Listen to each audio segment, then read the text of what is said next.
All right, we're going to go ahead and get started, members. So if you'll come to order, welcome.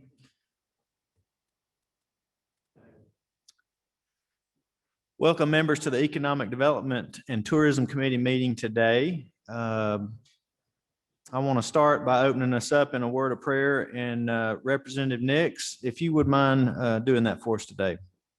All right. Let's pray. Father, you're good to us and you provide us with many blessings. May the things that we do and say during this meeting be a blessing back to you in Christ's name. Amen. Thank you.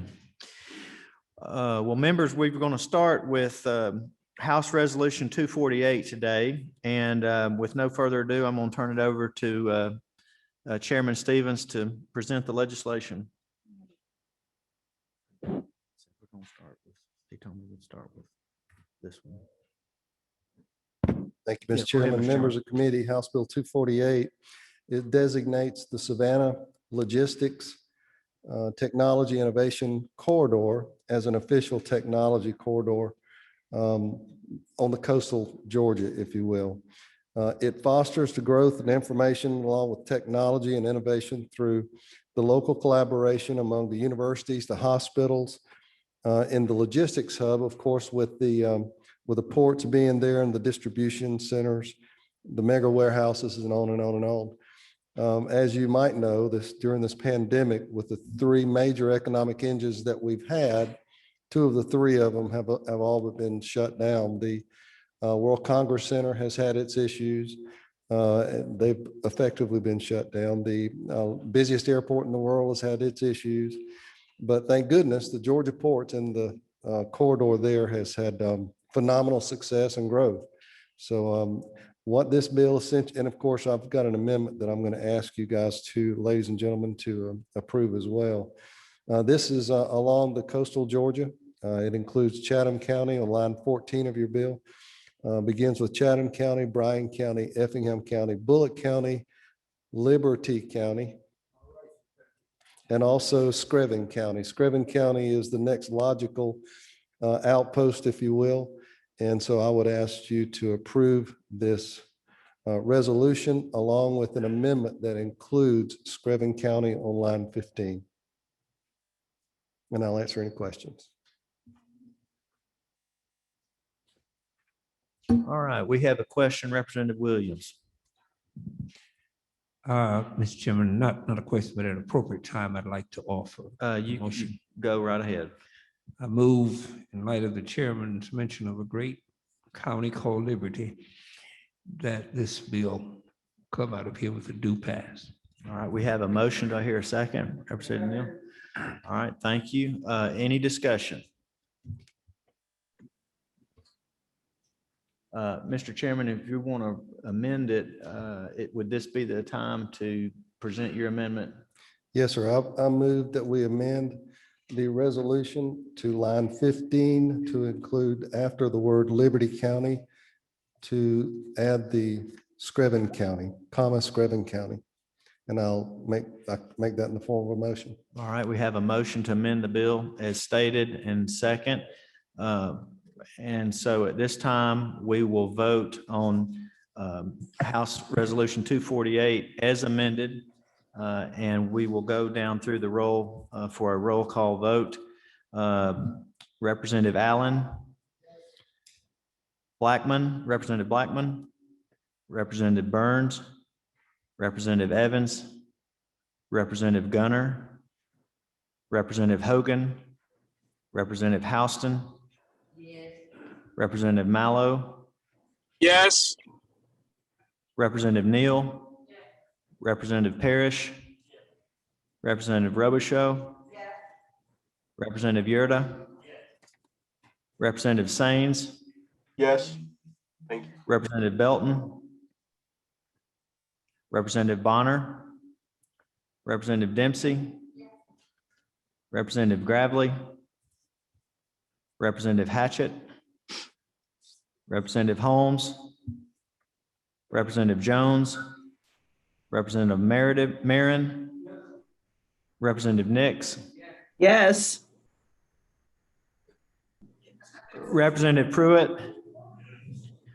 Representative Smith, Representative Bennett, Representative Burnett, Representative Duke, Representative Green, Representative Hitchens, Representative Hobson, Yes. Representative Lopez, Yes. Representative Metz, Yes. Representative Paris, Yes. Representative Rhodes, and Representative Williams. All right, motion carries, and you can take that on now to rules. Next, we will go to 184. okay, next we will hear House Resolution 184. And I will say, having this meeting at noon, Mr. Chairman, I was going to get lunch brought in today. I tried to get Kentucky Fried Chicken to bring our lunch, but they don't like this bill. No, but with no further ado, will you please present HR 184? Oh, I like the way you put that, Mr. Chairman. Yeah, our friends to the north do not like the competition, only because it is big business. As you might have heard, this is the second hearing on this bill. This is the horse racing bill. It is big business. It gives the opportunity for some of our folks, as I spoke earlier, down in the West Georgia area after Hurricane Matthew in 2018, to have another industry down in that area. In our neighbors to the south, just in Ocala, Florida alone, it's a $2.7 billion economic impact. That's just in Ocala. 1 in 4 horses, as I talked about earlier in Florida, is a thoroughbred, has a direct thoroughbred industry impact of $1.5 billion, with a total impact exceeding $2.7 billion to the state. The racing sector continues to have the largest economic impact with 1.6 billion direct impact.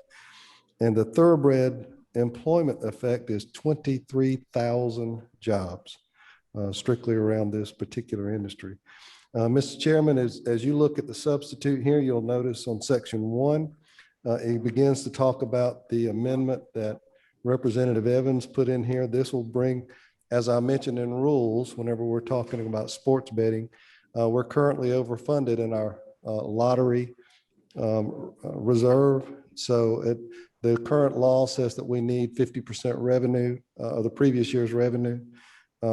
This amendment, just as it was added in sports betting, would make a floor and a ceiling. We have no ceiling. Today, we're about $600 million overfunded in the reserve. This places Representative Evans' amendment in there that says that we continue to have a floor of 50% of the previous year's revenue, but the ceiling will be 60%.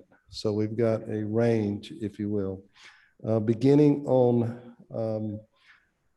E, on page 2, it begins to talk about the healthcare fund. Will retain 10% of the funds for a newly designated healthcare fund. And beginning on number 2, it talks about the new opportunity fund, where 50% of the revenue will be retained through the lottery to be available for those with the 50th percentile income or less, which accounts for about $58,000 for a family income. Mr. Chairman, that's essentially what the bill does. It allows the folks of the state of Georgia to make this decision, and it has the opportunity to really make a brand new industry in parts of our state. I'll answer any questions. All right, thank you. If y'all recall, members, we had a hearing on this on Tuesday, and now it's back before us. Are there any questions on HR 184? All right, Representative Houston. I have a question. The first thing, I'm sort of the way on lines 56 and 57, who wrote this wording? the no seem, and where does it say anything about educational shortfall in the bill? It does not. The education, this wording came from from our legislative council. And the only question has to be forward, we could put anything in the Constitution that it allows, is just a yes or no, do you want to have horse racing or not? We wanted to make sure that. Well, I think if you said yes or no, do you want to have horse racing, you could have left out. It's almost misleading on the second that you would be voting against funding educational shortfalls. And to me, the way the wording is, I think that's one way the politicians get such bad names is they try to trick you. And that sounds like a trick question to me. If I could ask Ledge Council over here, could that be added into the question? To say, and lottery shortfall? That's what we've got in educational shortfall in it. And the way it's worded, and I've never been to, and I've been to some horse races, but every horse track I've ever been to, they've got slot machines. And I'm not for slot machines or that kind of gambling. It's just one step for casino gambling. And to be perfectly clear to the chairman, this prohibits anything other than. This prohibits slot machines. Yes. It prohibits anything except on-site horse racing, period. And do you plan to put a horse racing track in South Georgia? Not unless the people want it there, no ma'am. I mean, but you said something about helping the economy. They may, but again, that comes under the enabling legislation, but the folks are going to have to want it there before it comes there. All right, thank you. Could that be changed? Yeah, legislative council, if you want to speak to that. Just the way the wording is, sounds like a trick question to me. Yes, I think that Y'all devised this question? ma'am. You wrote the question that way? Well, this particular substitute bears the LC number LC 49. That is a different member of the Office of Legislative Counsel. But to answer your question, I think the court has given. Now, you're 36, I thought. I am 36. Okay.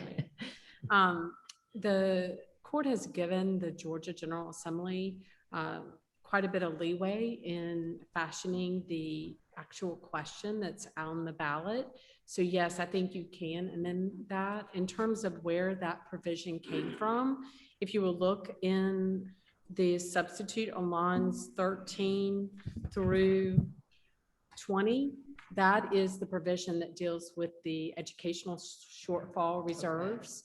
So I think that the attempt was in the question so that it wouldn't just give the voter the idea that all they were voting on was horse racing, because that provision that deals with the shortfall reserves would actually apply broader than horse racing. So I think the attempt was to capture both of those concepts into the question, but you can revise the question if you would like to. Thank you. Okay, we have several questions. I'm going to start with Representative Allen. Thank you, Mr. Chair. And this question is probably more fitting for the enabling legislation, but I just want to know if it's been thought of. With horse racing, there's often a lot more regulation and oversight of protection of the animals involved. Has there been any consideration to make sure some of these proceeds funds are used to make sure that we're providing the appropriate level of protections for the animal involved, or would that strictly be part of the enabling legislation? Because that's a huge concern. It's not always the good actors, but there's also some bad actors involved in horse racing as well. True, and that's in the enabling legislation that'll come. We wanted to make sure that there was no wiggle room of what this money could be spent for. So we put, you might say, no pun intended, we put the cart before the horse. We want to make sure that everybody understands that if the people vote on this, where the money's going to go, the proceeds are going to go. But the enabling legislation will have that. And also the lottery already has a fund that they have for problem gambling, if you will, but we need to look at that closely. Thank you. Chairman Nix. Thank you, Mr. Chairman. I agree with my friend Chairman Houston. You know, this whole thing is a deception. You know, we don't talk about the abandoned animals. Everything's going to come later on. We've got this pie in the sky. We talk about Ocala. Ocala doesn't even have a racing venue, as I understand. They raise horses there. But they've got agreements all around the country. So to make out like Waycross is going to become Ocala is really a deception. This bill to Legislative Council is not about hope. It's not about health care. It's about gambling. And I think we're being deceptive to everybody to put anything else in it. People, what we're being asked to do is being asked to eat a frog. It's a big old nasty, ugly, slimy frog. But since it's not appetizing, we're going to dip it in some chocolate. We're going to have a chocolate covered, big old nasty, slimy, ugly green frog that they still want us to eat. So it's time to just get this charade over. Let's vote this thing down and let's move on to do something that's good for Georgia rather than putting this pie in the sky and trying to get people all hyped up as if we're going to take care of South Georgia. This will not take care of South Georgia. Thank you, Mr. Chairman. All right, Representative Marion. Thank you, Mr. Chair, and to the Chairman Stevens. And probably I missed this, and going back to the question before, where in the state would you put the, I don't know how you call it, the racing venue, horse racing venue? That's up to the Gaming Commission. And that was my second question. Who will choose the racing commission? The Gaming Commission, and of course, somebody by ordinance, depending on which taxing authority wants to have it. Okay, so where in the state, and you mentioned that if Savannah or South Georgia, and you mentioned if they want it there, so you're looking at several venues, or you're just looking to do one as a test, or how? We're looking for the opportunity, if you will. So it's wherever the venue fits is where it would go. It shouldn't be up to us to make that decision. Okay, all right, Mr. Chairman, thank you. Representative Neal. Yes, sir. Thank you to the chairman. For me, and I have some other questions, but some people have answered those. I just, I respect everyone here. I respect you, Mr. Chairman. I don't feel comfortable feeling like voters are being forced into making a decision in this manner, in the way the question is posed. They just have to have the opportunity to independently vote on these two things. And I just don't feel comfortable with it the way it is. Thank you. All right, at this time, I don't see any other questions. So I would just say, what is the will of the committee on this legislation before us?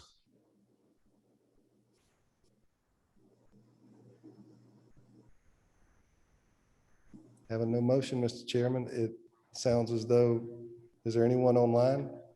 No, sir. Okay, having no motion, then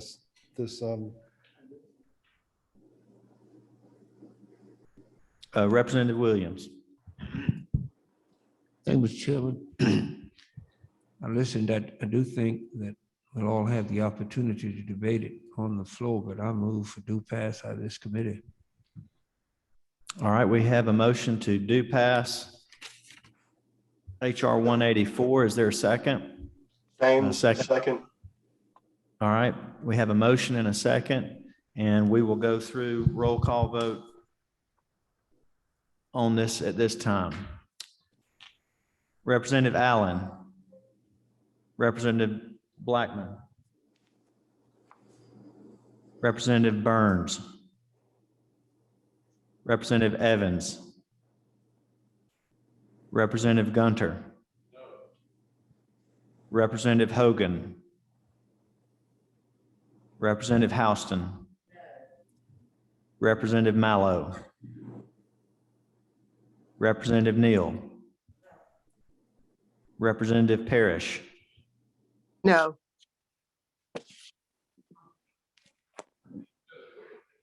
Representative Robichaux. Representative Yurda. Representative Sains, Yes. Representative Belton, Representative Bonner, Representative Dempsey,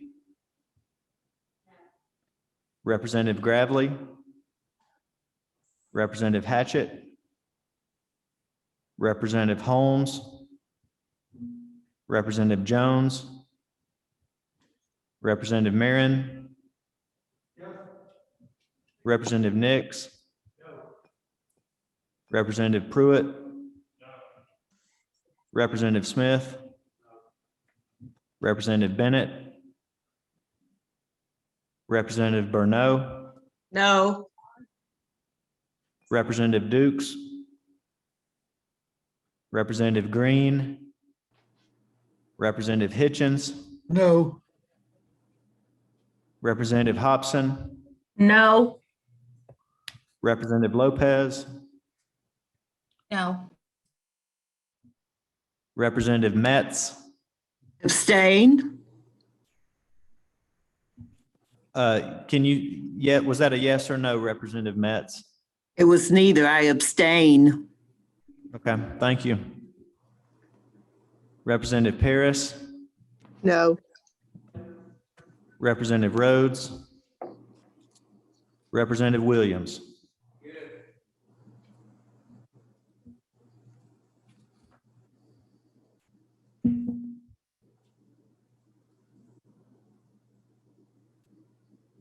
All right, at this time it does not pass. All right.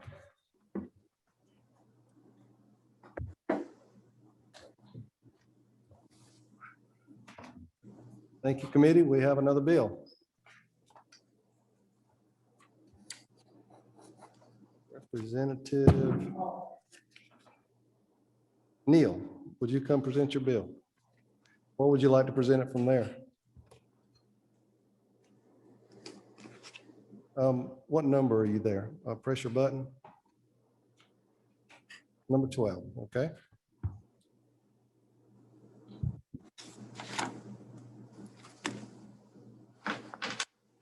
You have the floor. Thank you so much, Mr. Chairman, And- and thank you to the committee for allowing me to come back once again today to present to you House Resolution 129. I'll just take it from the top like I did the other day for those that were not in attendance. So House Resolution 129, I'll just start like I did before. This has not been done before, so I'm going to walk you through it. Essentially, the resolution is an extension of the Hope Scholarship designed to allow for a portion of lottery proceeds to fund an initiative for Hope recipients who prefer to take a different path instead of going to traditional college and accepting Hope in its traditional form.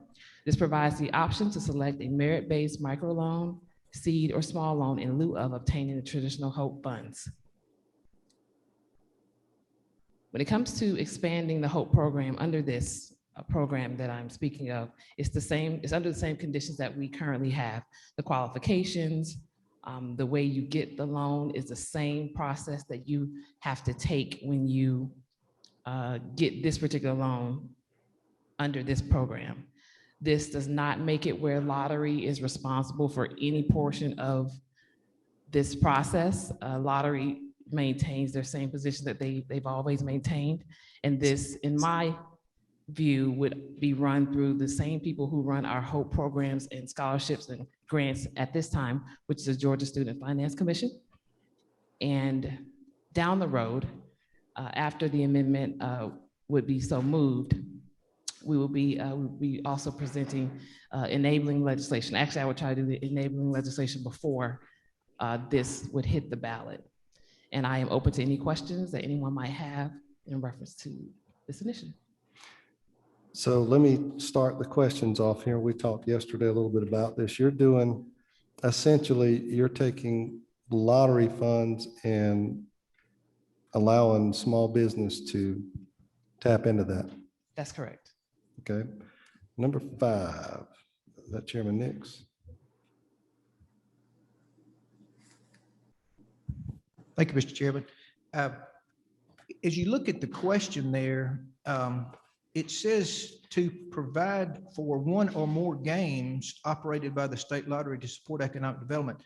So is your vision that there would be a specific lottery game or two dedicated with the funds this, and that would be the only funds they would get? That's kind of an odd way to do it. And if not, what would be a cap on it, or what's the thing? What does that mean exactly, please?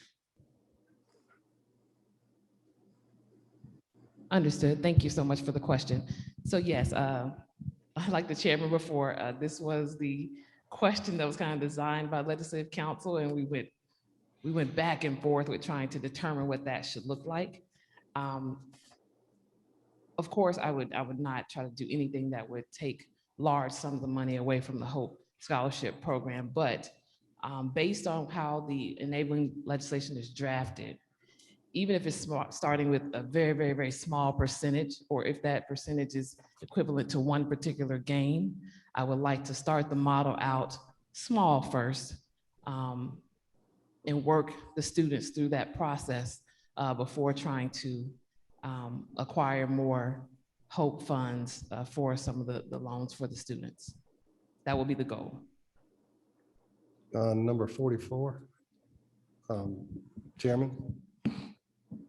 Well, thank you. And I think this would be a good thing, but I think first we've got to fully fund all pre-K and kindergarten before we expand the lottery to other programs.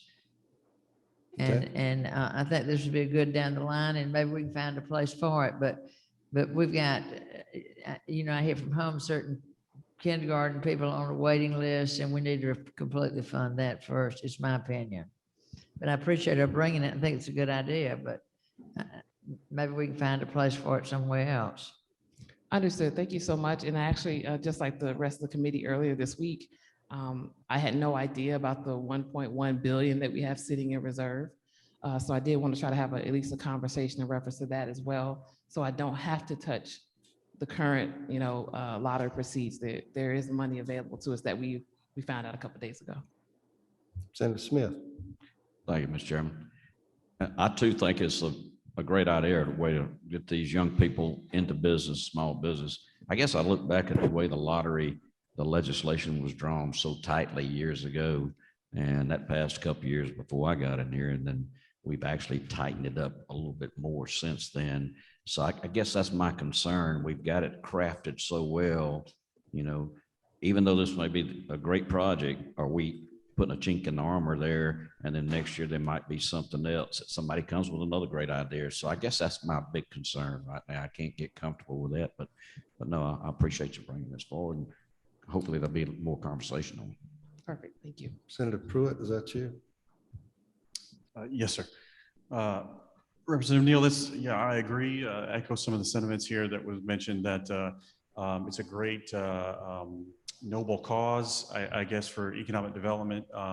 But a couple of concerns, like you said just a minute ago, is those funds, now that that other resolution didn't make it, I think that needs to be split out. That needs to be targeted to put a cap on that so that those funds can be reintroduced. It's kind of strange that just keeps building equity like that. But another one is I agree with what was mentioned over here about I think education needs to be targeted first so that we're fully funding that thing. And then number two is that the nature of micro loans are typically considered, for especially in the startup, as a very high risk loan. And so defaults and things like that is always something I'd always be concerned about, is how is that going to be targeted in this case, especially when you're dealing with a state agency that it's impacting. It's one thing for a bank to do it, but it's different maybe if a state agency, you default with them. So I'd really be curious how that stuff is handled, and this being a resolution and not a bill, we won't be able to see that until later. But thank you so much. Thank you so much. I appreciate your feedback. And yes, so I definitely think, especially if it doesn't move out of this committee today, I am going to focus on the enabling legislation. I already actually have government entities who want to volunteer to try to pilot this program out this year in their area. So if it doesn't move today, just know I will try to come back with it, and I'll try to come back with it with the enabling legislation. Representative Merritt. Thank you, Mr. Chairman, and thank you, Representative Neal, for bringing this up. I'm just reading the question, and again, we're going back to the questions. And I've seen too long. And as you know, voters, when they go out to the voting box, you know, sometimes they don't even look to the constitutional amendments. They just go vote, you know, my candidate, your candidate, whatever. And I don't know if council can maybe rephrase the question. But I like the idea, and, you know, I'm ready for a motion, Mr. Chair, when you're ready for it. Thank you. Mr. Chairman. A bunch more. Is this Representative Mallow? Yes, sir, it is, Mr. Chairman. I just wanted to speak to talking about the Hope Scholarship and how the monies would be spent. And Representative Neal, correct me if I'm wrong, but these monies, wouldn't they already be allocated to students who would be eligible to receive the Hope grant of the Hope Scholarship? So essentially, instead of them taking their scholarship, they would take that money, instead of going to a college, they would take that money and then in turn start a business with it, correct? That is correct. And so then are we not essentially, we talked a little bit about the default on the loan, but in the very same, we're taking a chance that a kid will go to college and will graduate. Whether they flunk out after 2 semesters, well, that money's gone down the drain. So I think we're comparing apples to apples when we talk about the opportunity. And I want to give students an opportunity. And so at the appropriate time, Mr. Chairman, I recommend that this bill do pass. I make a motion. Got another question. Which one are you? Number 1, maybe? Yeah. All right, thank you, Mr. Chairman. I want to say that while I don't necessarily think that we're quite ready to implement this legislation before us today, I do think there is something here. And I know that we're economic development. And so by virtue of that, I think that anything we can do to encourage our young people to pursue entrepreneurship and business is at the forefront of our minds with what we discuss here in this committee. I know we're not higher ed, and there's a lot of moving parts to this, but I just encourage you with this idea, and I'll work with you to try to see how we might could get at this, because we've got a lot of students that we're giving hope to, and I'm all for higher ed, whether that's certificates or 2-year degrees or 4-year degrees or whatever that might be. But if we can empower young people to be business owners and entrepreneurs and pursue some of these opportunities, I think there is something to this concept. So for what that's worth, I just wanted to share that. No, thank you, and I appreciate your feedback. Last one, Representative Nix. Thank you, Mr. Chairman. To the lady, I may be speaking out of turn, but I believe there is a joint resolution working its way through the Senate that would create a study committee on being able to use the Hope more for workforce development.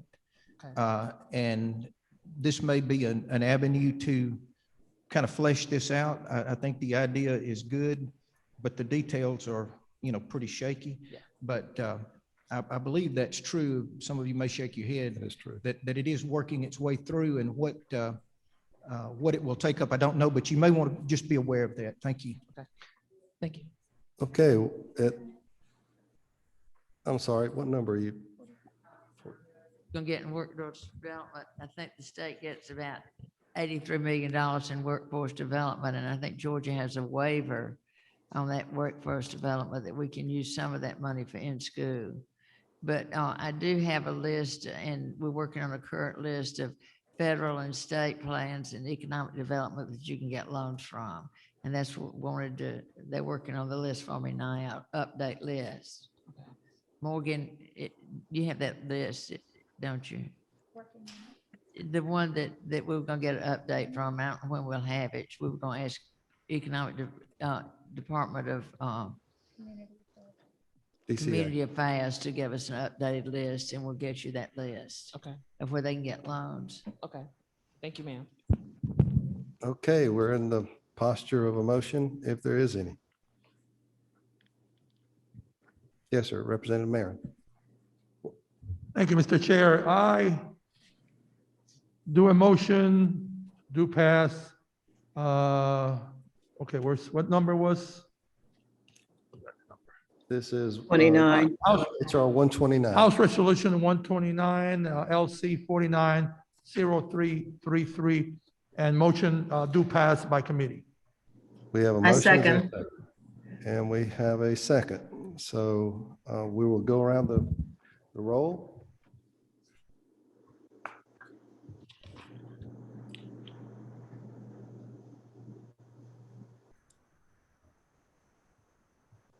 Representative Eric Allen. Yes. Representative Shaw Blackman. Representative John Burns. Representative Becky Evans. Representative Stan Gutter. Representative Don Hogan. Representative Penny Houston. Representative Derek Mallow. Yes. Representative Yasmin Neal. Yes, times 3.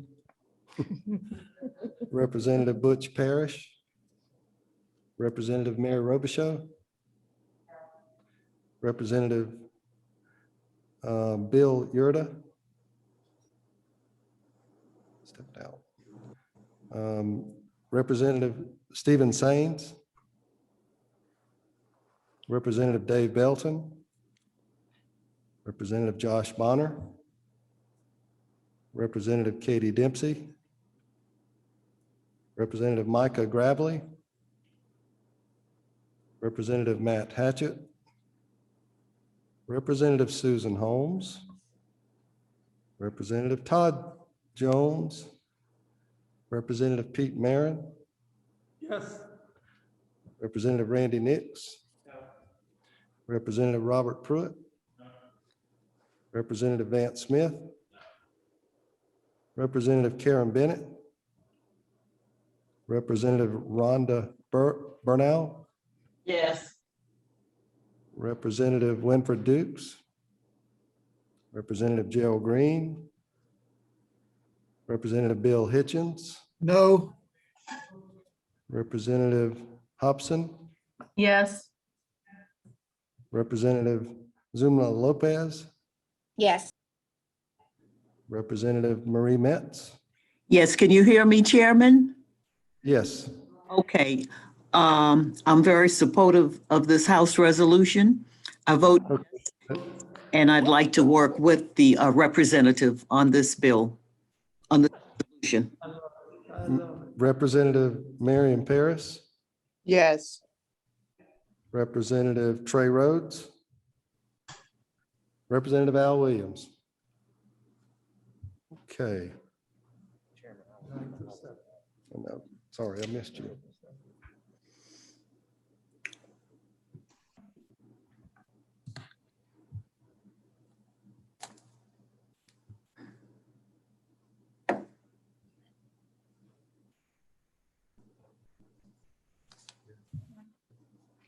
Motion carries 9-8. You move on to the Rules Committee. Thank you, sir. Thank you to the committee. We're adjourned.